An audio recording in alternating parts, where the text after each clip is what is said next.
Magandang umaga sa lahat. Ngayong umaga ay babasahin po natin ang ika-33 kabanata ng Exodo at magbabahagi ng salita si Pastor Joshua.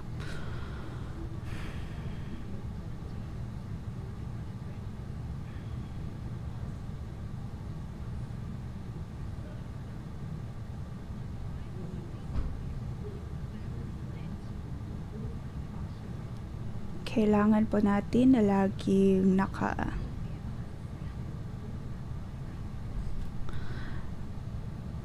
Kailangan po natin ng pang-umagang debosyon upang laging mapailaw ang ilawan sa tabernakulo ng Diyos. Mula 2001 hanggang ngayon,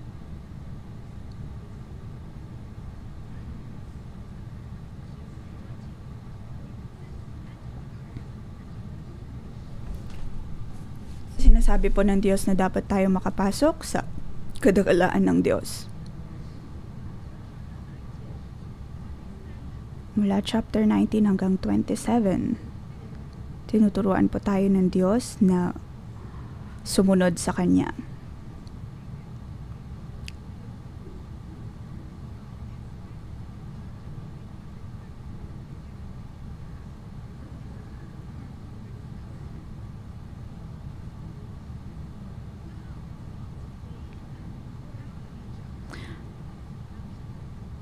Pinapaunlahan po tayo ng Diyos na umakyat sa Kanyang bundok at tinawag niya si Moses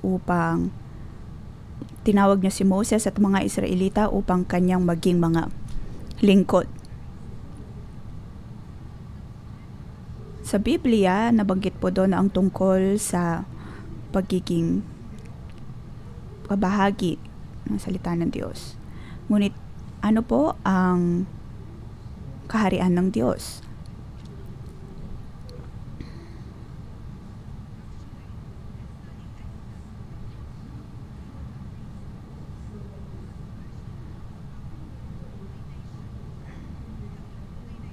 Nabanggit po dito ang pagiging holy nation, ang pagiging bansang banal. Kaya ang kaharian po ng Diyos ay narito. At nasa puso ng Diyos na ang lahat ay maging Kanyang lingkod. Ang kaharian ng Diyos ay napakahalaga. Kailangan po nating sundin ang mga salita ng Diyos. Mula sa chapter 20, ay dinadala po niya tayo mula sa Ehipto. Maliban po sa Diyos ay dapat na wala po tayong ibang Diyos na pupurihin.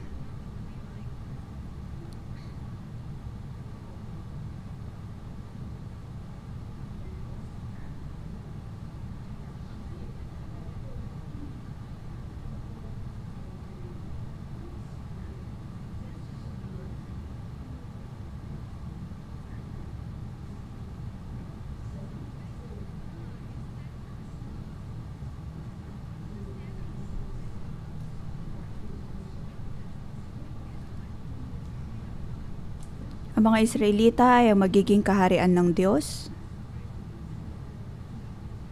at ang Kanyang mga salita ay napakahalaga.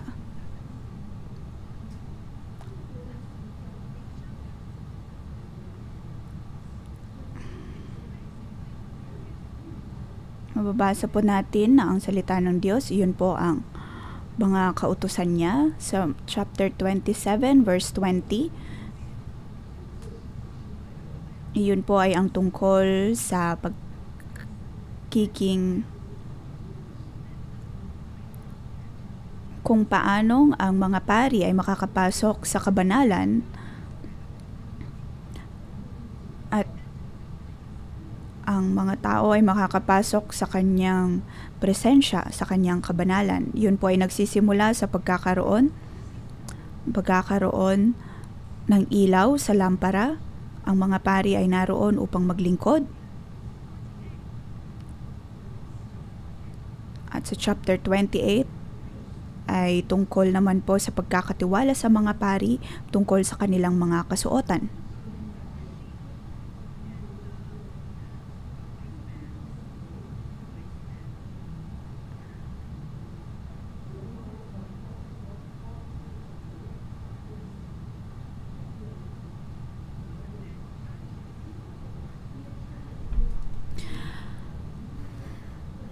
At sa kanilang mga kasuotan ay mayroong mamahaling mga bato at nakasulat doon ang mga pangalan ng 12 tribo ng Israel.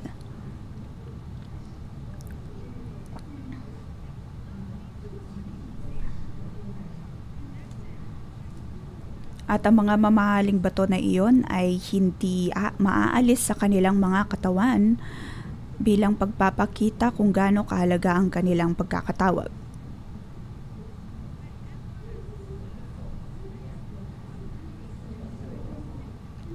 At kung nasaan man ang mga pari ay naroon din ang pangalan ng mga tribo. Ibig sabihin, ang mga pari ang siyang magdadala ng responsibilidad para sa mga Israelita. Iyon po ang kanilang sinisimbolo kaya representasyon bilang mga pari.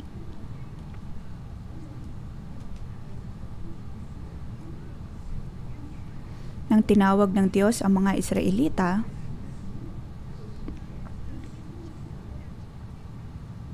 yun ang mga piniling pari ng Diyos.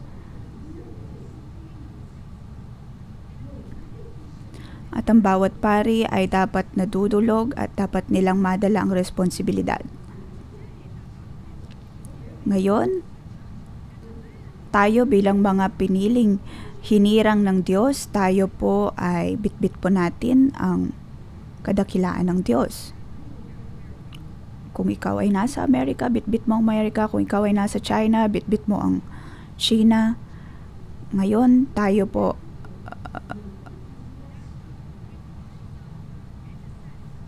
ay mananalangin para sa ating mga bansa, para tayo po ay mapatawad ng Diyos. Dapat po nating bitbitin ang mga pagkakasalang ito ng mga bayang iyon. Naway magdala ang Diyos ng kapayapaan sa lahat ng lupain.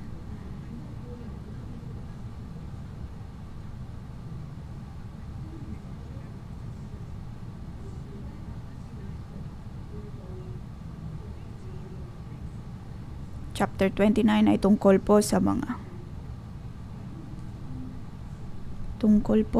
mga kautusan ng Diyos, kung paano makakapasok sa tabernakulo ng Diyos.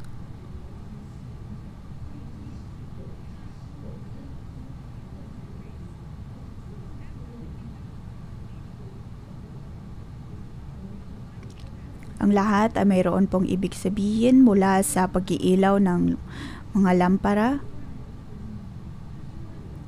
at kung paano nila gagawin ito ay mayroong ibinigay ang Diyos na nararapat na kasuotan at mga tuntunin kung ano ang kanilang gagawin.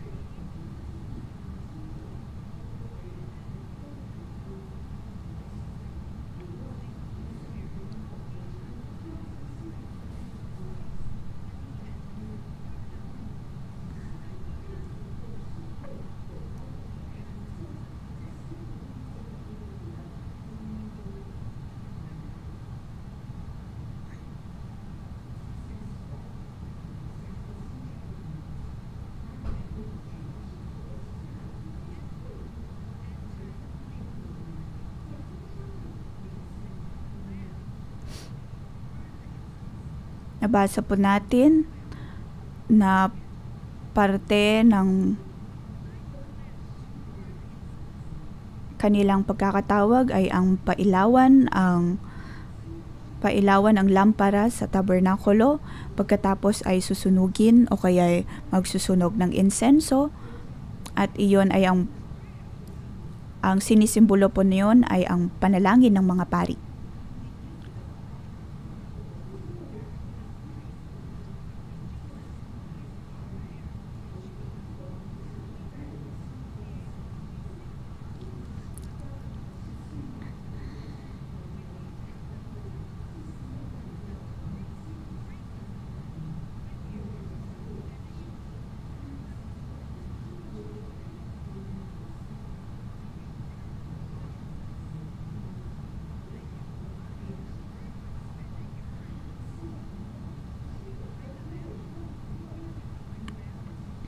Kailangang mapailawan ang lampara. Dahil kung hindi ay magkakaroon ng kadiliman. Kung kaya, kailangan iyong mapailawan mula umaga hanggang gabi. Yun po ang dapat nating gawin bilang mga hinirang na pari ng Diyos. At magagawa natin iyon sa pamamagitan ng pang-umagang debosyon.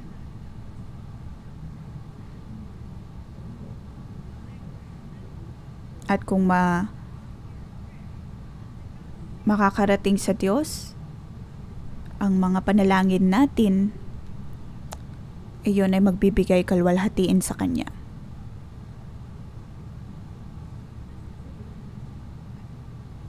Ito po ang buong proseso kung paano po tayo makakapasok sa kabanalan ng Diyos.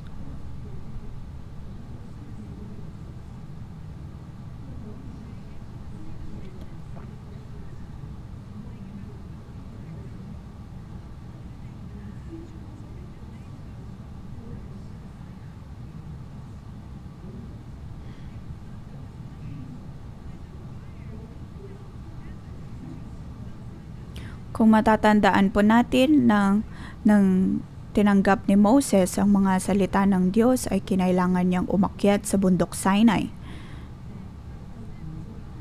At naroon ang apoy na sumisimbolo ng presensya ng Diyos.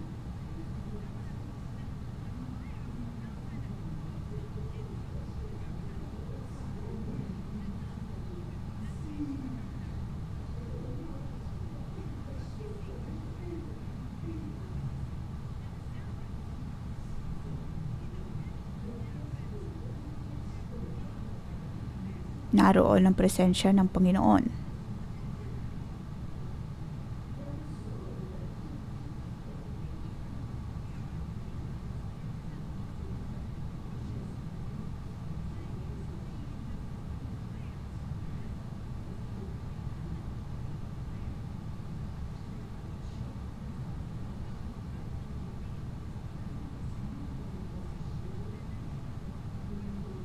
Ang presensya ng Diyos ay kasama po natin.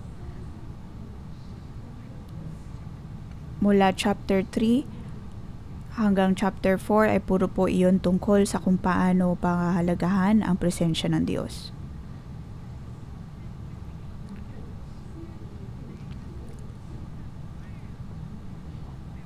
Pagkatapos sa araw ng Pentecost, naroon ang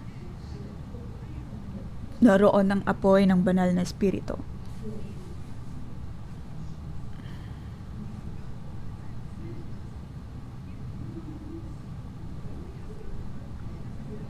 Bakit po nasa atin ang presensya ng Diyos? Makikita po natin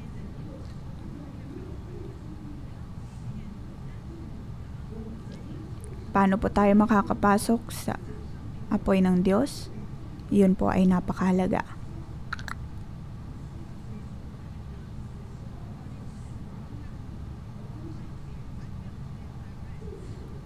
At ngayon nga po sa pagbabasa natin ng chapter 33 at 34,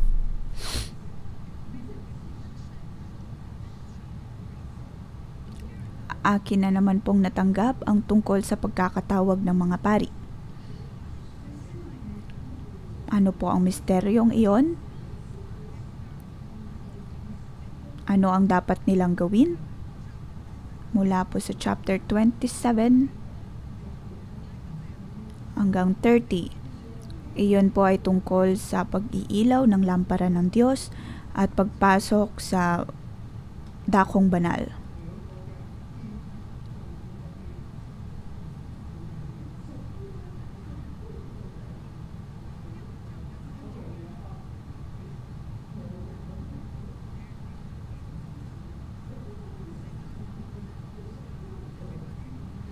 Tinawag po ng Diyos ang lahat.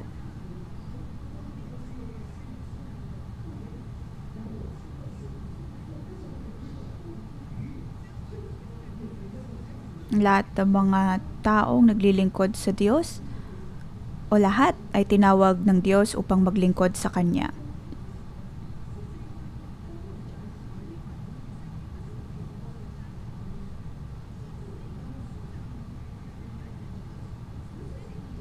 Makikita po natin ang mensahe ng pagsunod sa Diyos.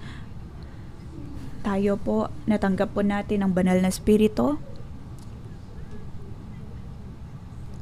Ang pagsunod ay iyon po ay pagtugon sa pagtawag ng Diyos.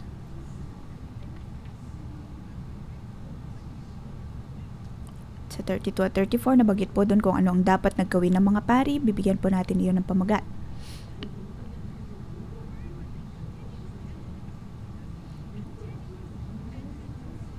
Ang patuloy na pagpasok sa kadakilaan ng Diyos. Hindi lamang po natin iyon gagawin ng isang beses, bagkus ay dapat na paulit-ulit na gawin. At sa pagpasok po natin sa dakong banal, sa pagpasok po natin sa presensya ng Diyos, ang mga Israelita ay patuloy na nagkasala. Ngunit ang presensya ng Diyos, tayo bilang mga pari ay namamagitan. Katulad ni Moses na akyat baba sa bundok, pagkatapos ay bababa muli. Tayo din po ay ganoon din. Nasa mundo, kailangan nating magpabalik-balik.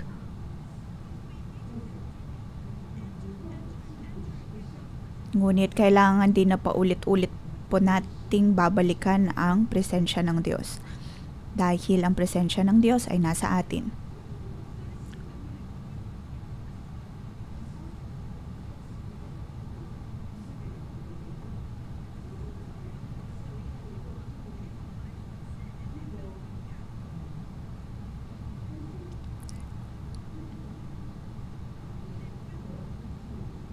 (31, 32) nabanggit po doon ang paggawa ng mga Israelita ng guyang ginto.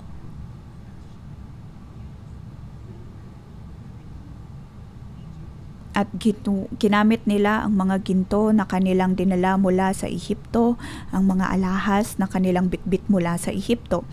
Iyon ay ginto na mula sa mundo.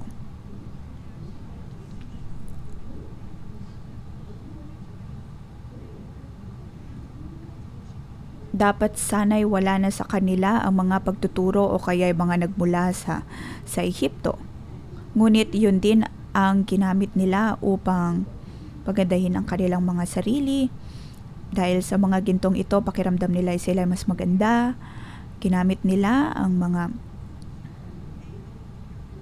kagamitan na yon upang lumikha ng guyang ginto. Pagkatapos ay sinabi ni Aaron na ilagay iyon sa apoy at doon na nga lumabas ang guyang ginto. Doon na mula ang guyang ginto. Pagkatapos, ang mga Israelita ay nagsimulang magpuri sa Diyos-Diyosang iyon. Sila ay nagdiwang sa harap ng guyang ginto.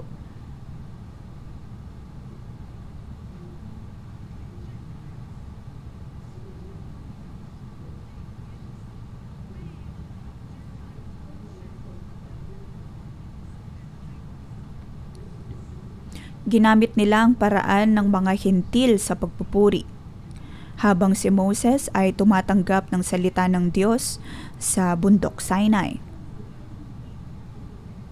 Ito po ang punto.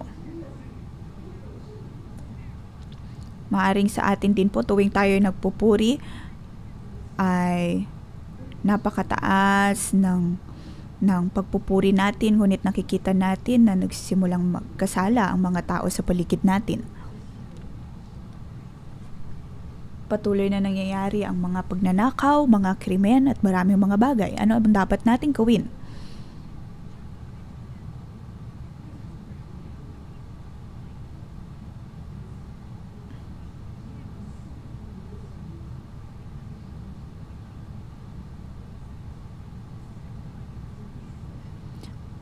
At mula nga doon ay namagitan si Moses, kanyang sinabi sa mga Israelita na naway mapatawad sila sa kanilang mga kasalanan.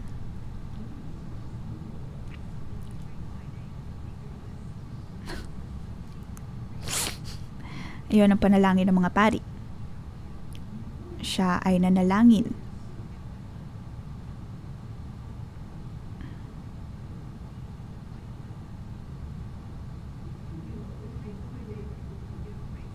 Doon ay sinabi ni Moses kay Yahweh na tinawag mo sila, tinawag mo din ako katulad nila.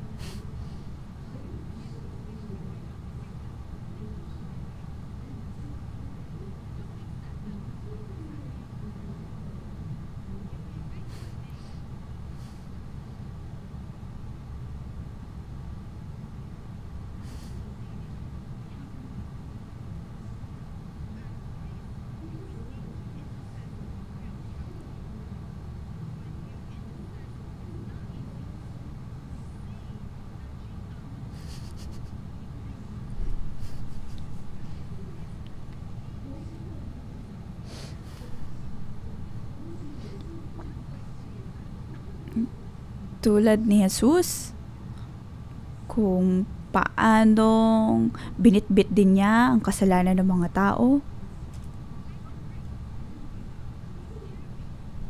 Binitbit niya ang kasalanan ng mga tao at yun kanyang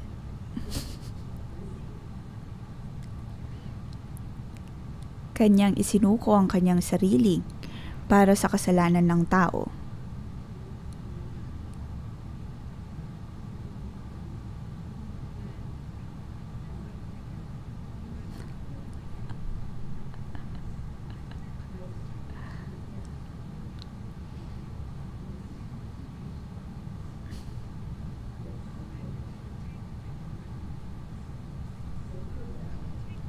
Sinabi ng Diyos, dahil sa kanyang galit, tatanggalin ko ang aking presensya mula sa inyo. Ngunit nakita po ba natin kung ninais din ito ni Moses? Sa chapter 33, makikita po natin ang tatlong bahagi dito. Mula verse 1 hanggang 6 ay tungkol po sa paghingi ng tawad ni Moses. Bilang mga pari ay atin din pong paglilingkuran ng Diyos.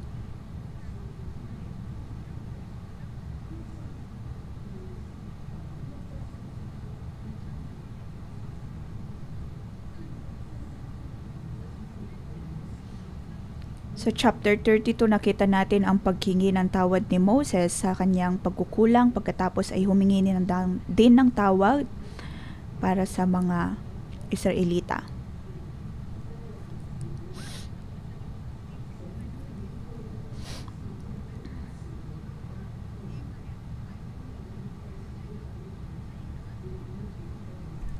Sinabi ni Yahweh kay Moses, umalis na kayo rito at magtuloy sa lupaing aking ipinangako kina Abraham, Isaac at Jacob na ibigay ko sa kanilang lahi. Ang pupuntahan ninyo ay isang mayaman at saganang lupain. Paunahin ko sa inyo ang isang anghel upang palayasin ang mga Kananeo, Amareo, Heteo, Perizeo, Hivata at Jebuseo. Hindi ako ang sasama sa inyo at baka malipol ko lamang kayo sa daan dahil sa katigasan ng inyong ulo.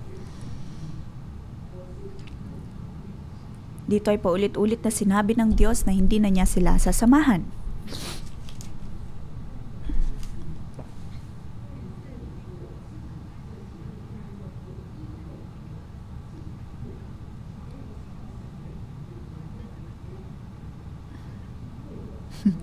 Ipinadala ng Diyos ang kanyang anghel dahil hindi na siya mismo ang sasama sa kanila.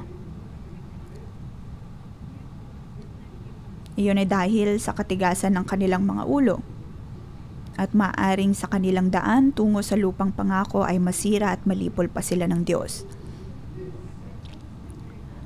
Ang mga tao ay laging napakatigas ng kanilang ulo, lagi silang nagkakasala sa Diyos at hindi sila makapasok sa kabanalan.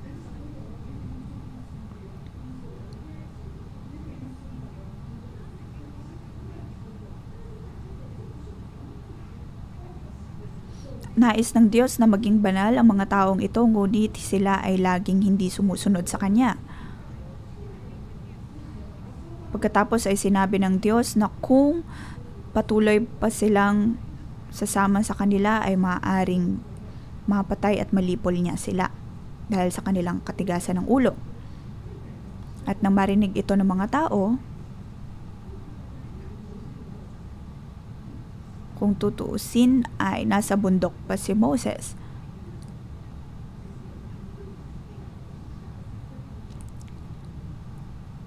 At naunawaan na lamang ito ng mga Israelita nang bumaba si Moses. Kung kaya sila ay humingi ng tawad. At tayo ay magpapatuloy sa pagbabasa.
At sa verse 6 ay tinanggal ng mga Israelita ang kanilang mga sulot na alahas.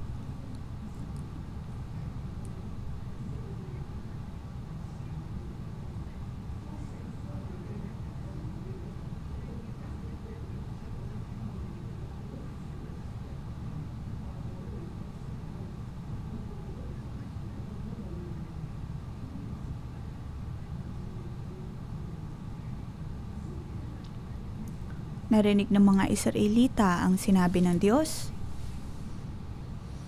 at tinanggal nila ang kanilang mga alahas sa kanilang mga katawan.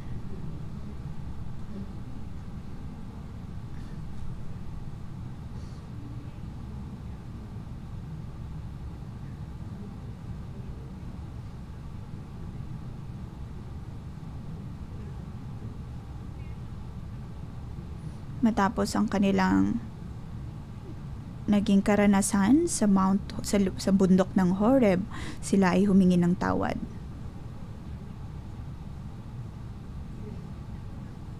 At sa pagbaba ni Moses sa bundok sa chapter 32, nabasa po natin na mayroong namatay na libo-libong mga tao dahil sa kanilang pagkakasala.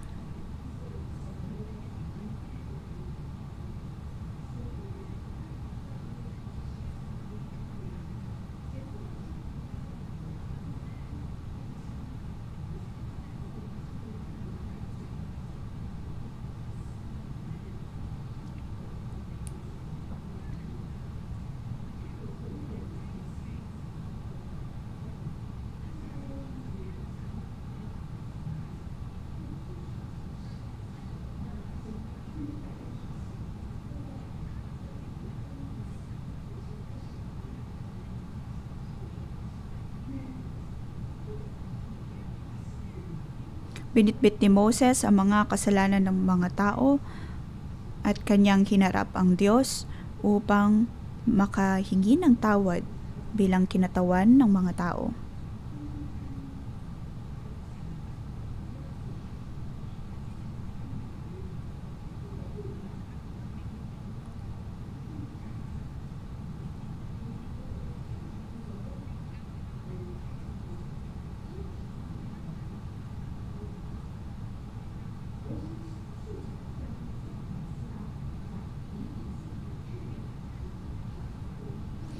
Verse 7, nakaugalian na ni Moses na itayo ang tabernakulo sa isang lugar na malayo-layo sa kampo. Tinawag iyong toldang tipanan ng Diyos at ng mga tao. Doon pumupunta ang sinumang nais sumagkumin kay Yahweh.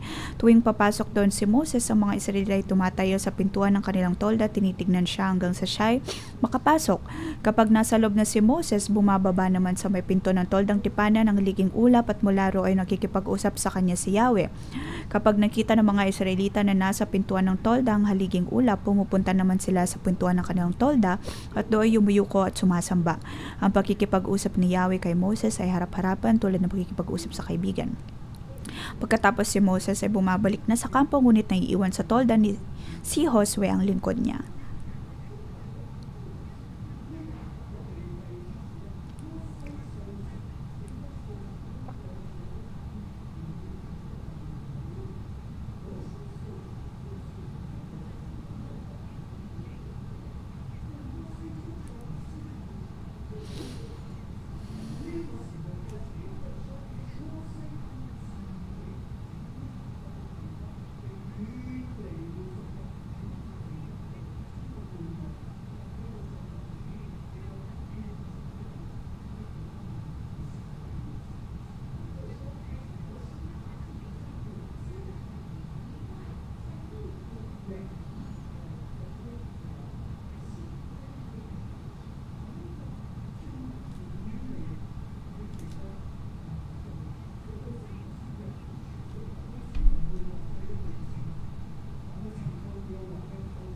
Ang toldang tipanan ay malayo sa mga tao.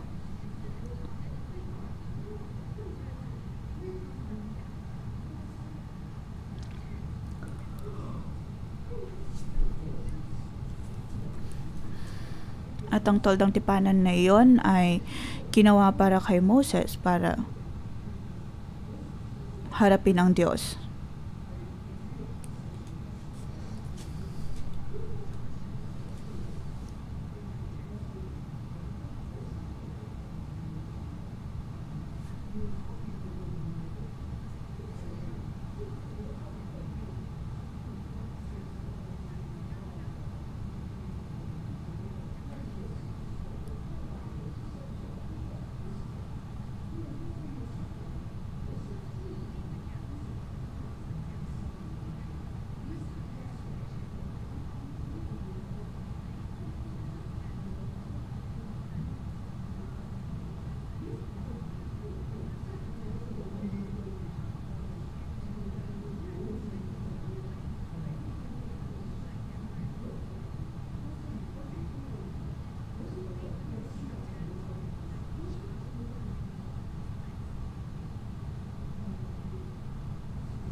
Nang ginawa ng Diyos ang toldang tipanan, para saan iyon? Iyon ay para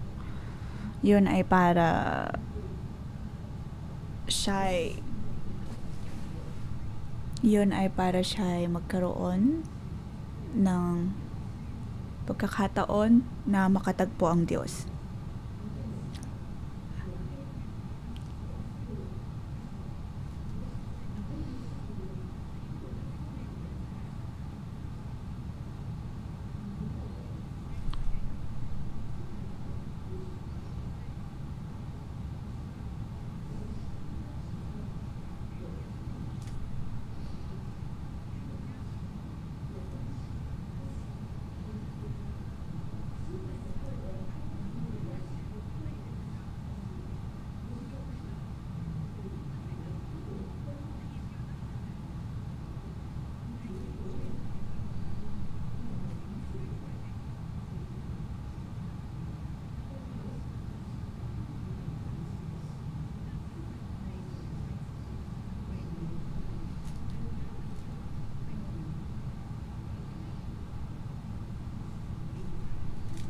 Sa ating pangungusap sa Diyos, sa ating paghawak sa Kanyang mga salita, ano po ang Kanyang pangako sa chapter 3?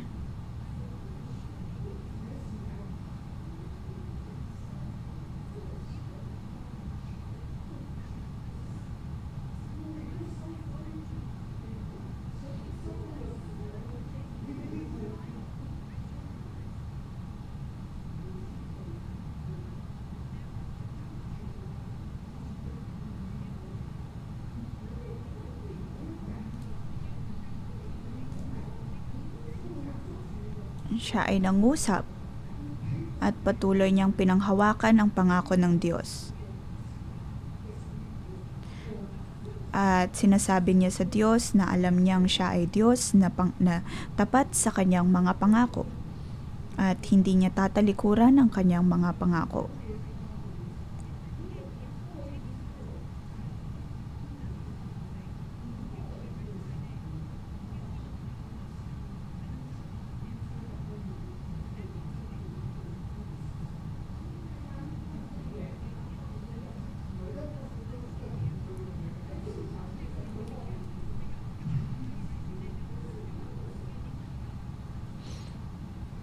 Kailangan po nating panghawakan ang mga pangako ng Diyos at tayo ay ipinadala niya tulad ng kung paanong ipinadala din ng Diyos si Moses at ang mga Israelita.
At sa verse 12 hanggang sa matapos, saan po makikita ang tunay na seguridad?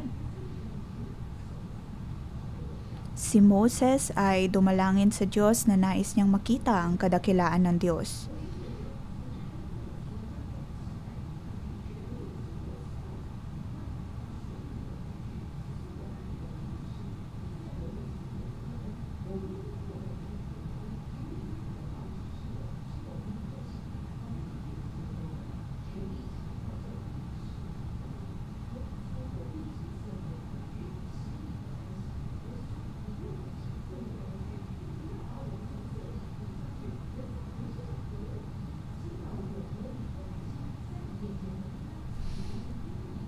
Verse 15, sinabi ni Moses, kung hindi nyo kami sasamahan, wag na po ninyo kaming paalisin dito.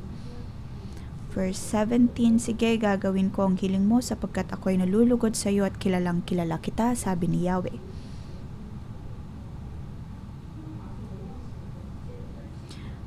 19, makikita mong lahat ang aking kalwalhatian at bibigkasin ko sa iyo ang aking pangalan. Yahweh, mahabag ako sa nais kong kahabagan at maawa ako sa nais kong kaawaan.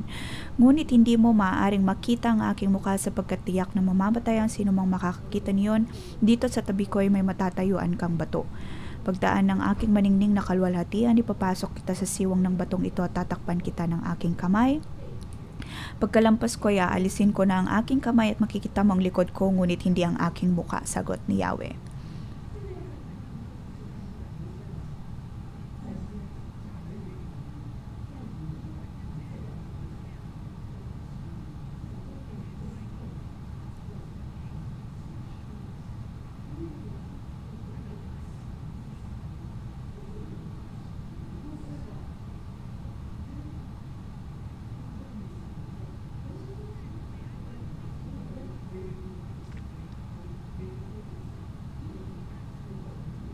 Sinabi ni Moses na naway malugod ang Diyos sa kanya.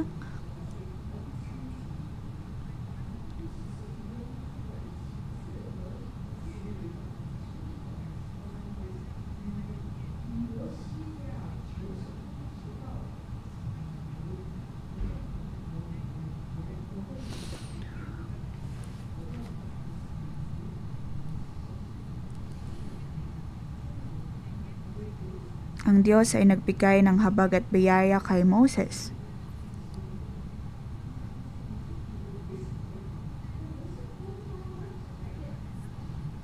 At si Moses ay dapat na humawak sa Diyos at hindi magbago ang kanyang isipan.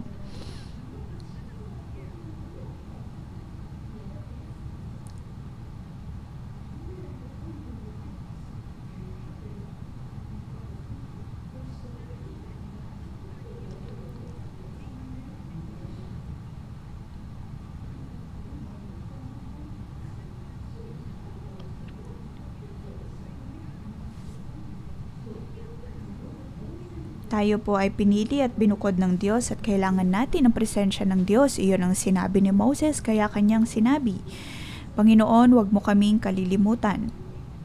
Kailangan mo kaming samahan. Pagkatapos ang Diyos ay tumugon.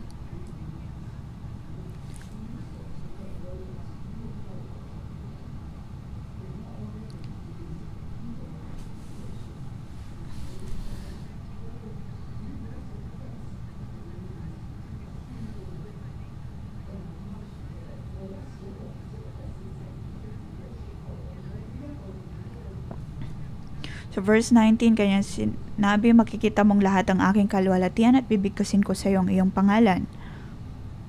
Mahabag ako sa nais kong kahabagan at maawa ako sa nais kong kaawaan.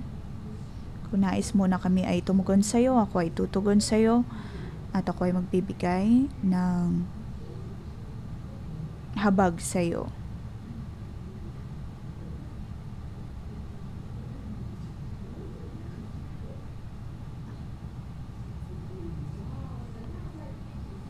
Ang Diyos ay dadaan po sa piling natin.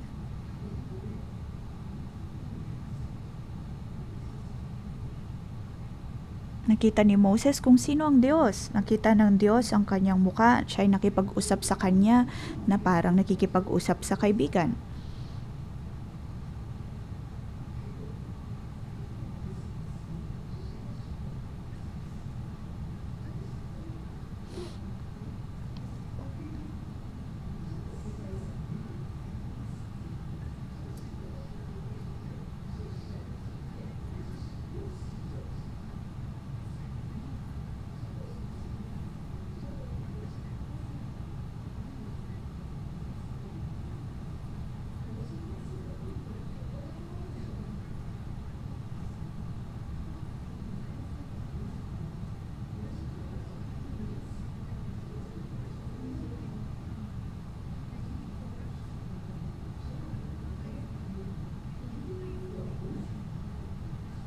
Yun ay pinanghawakan ni Moses si Yahweh at kanyang hiniling na patuloy niya silang samahan.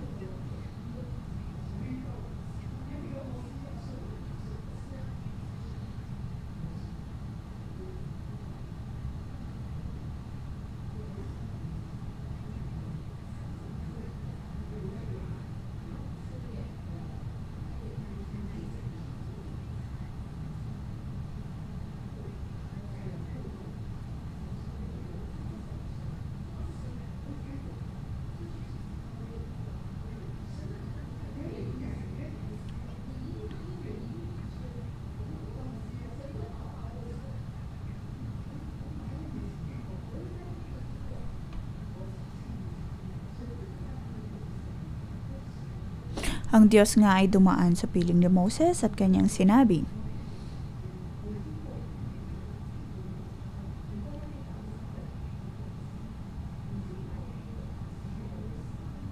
na dapat silang magpatuloy.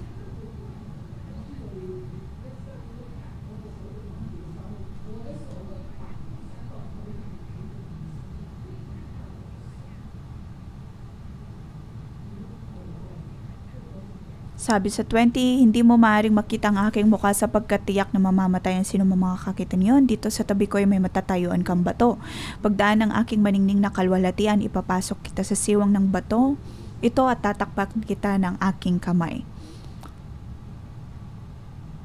Dahil ang Diyos ay mayroong uri ng kalwalhatian na higit pa sa kung anong kaya nilang tanggapin. Ngunit ano ang naranasan ni Moses? Naranasan ni Moses ang tinig ng Diyos.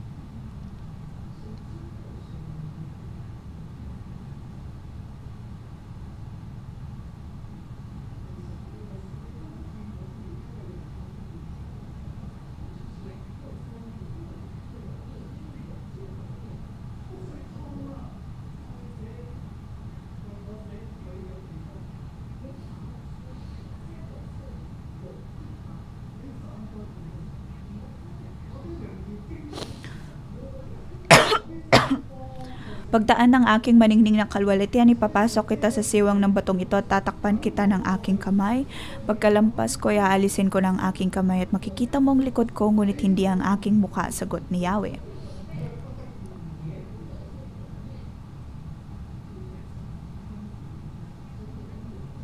Tulad nito, ang Diyos ay nagbigay ng habag at biyaya kay Moses.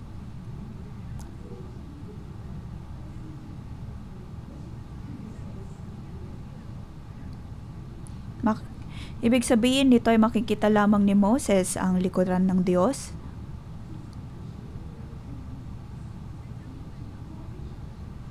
Ito po ang elemento ng presensya ng Diyos bilang mga pari. Dapat po nating makita ang kalwalhatian ng Diyos at hindi man po natin tuluyang makita ang kabuuan ng kanyang kalwalhatian, ay maririnig naman po natin siya at patuloy na makikita ang kanyang kalwalhatian. Nasaan po dapat ang ating seguridad? Iyon ay dapat na makita po natin sa kanyang mga salita. Dapat po nating makita ang kamay ng Diyos.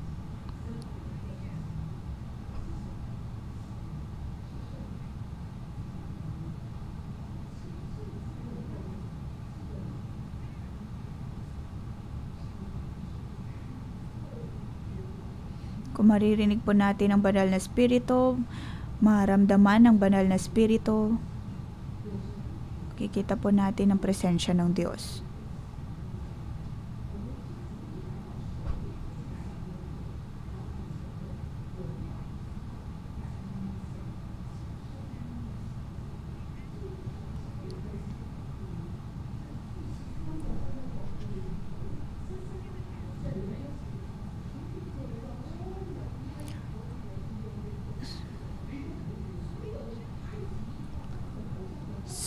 Sa chapter 33, nabanggit na dapat po nating tanggalin ang mga alahas na mula sa Ehipto o lahat ng bakas ng mula sa Ehipto dahil kailangan nating matanggap ang kabanalan ng Diyos.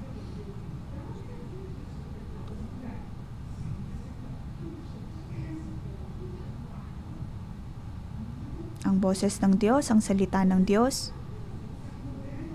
ay dapat nating makita.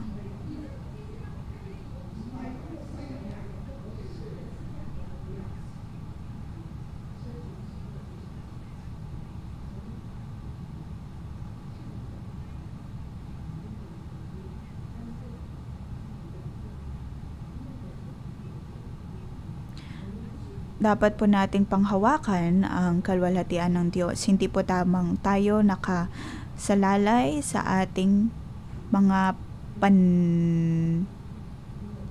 kung anong ating nakikita. Dapat po tayong manampalataya sa Diyos.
Mga kapatid, dapat po nating pakalinisan ang ating mga sarili. Kahapon, nung nakaraan ay naglinis po tayo at kailangan po nating tanggapin ang kabanalan ng Diyos. Sa atin pong mga puso, mayroon po bang mga pagsubok na tayo ay nahihirapan? Tayo po, ipikit po natin ang ating mga mata, tayo ay dumulog sa Diyos, ating pong isuko sa Kanya ang lahat. At kahit anumang mga bagay mula sa Ehipto na atin pong naging idolo,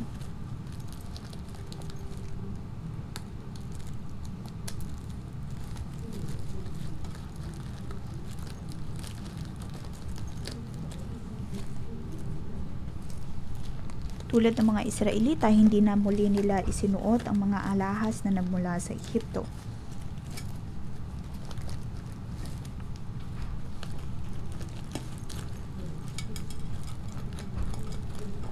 Panginoon, patawaran mo kami.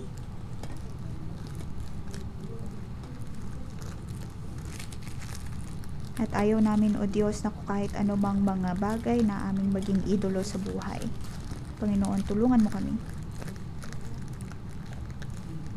Panginoon, ngayon nais naming isuko ang lahat ng mga bagay na mula sa Ehipto, hindi lamang ang mga pampaalsa,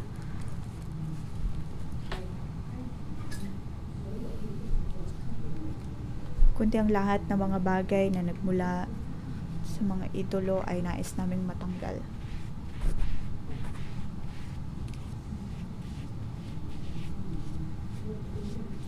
Bawat kaisipan, bawat prinsipyo na aming nakuha sa Ehipto, sa mundo ay nais naming mawala. Mga kapatid, sa atin pong pagtayo,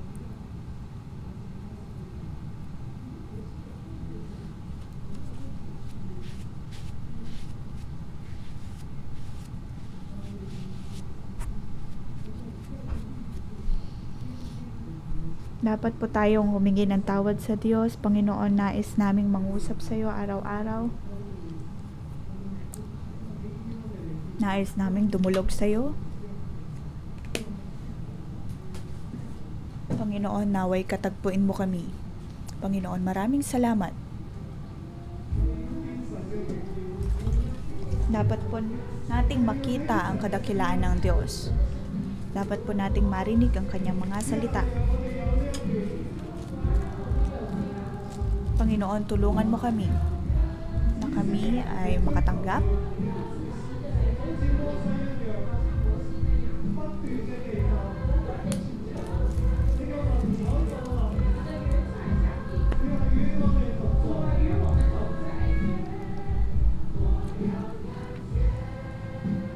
Panginoon, naway pumasok, matanggap namin ang iyong kalwalhatian.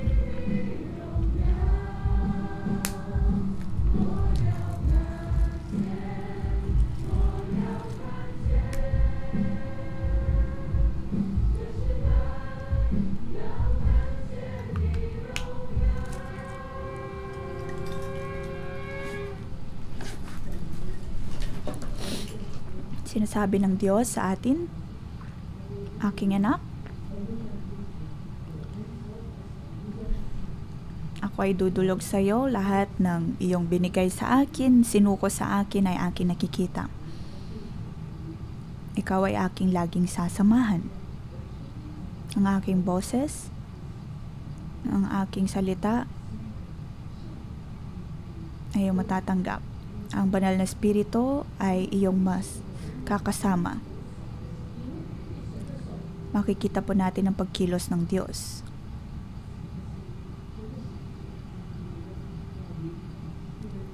Ang kalwatian ng Diyos ay atin pong matatanggap. Tayo po ay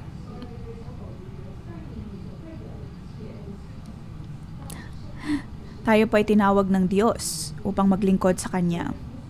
Sa ngalan ng Panginoong Yesus ay pinagpapala ko kayong lahat, bawat kapatiran na nasa 611, nakikinig man online o live, inyong matatanggap ang pagbabasbas ng banal na espiritu. Kayo ay sasamahan ng Diyos at kayo ay Kanyang makikita sa ngalan ni Jesus. Amen. Hallelujah! Dito po nagtatapos ang ating pangumagang debosyon. Magandang umaga.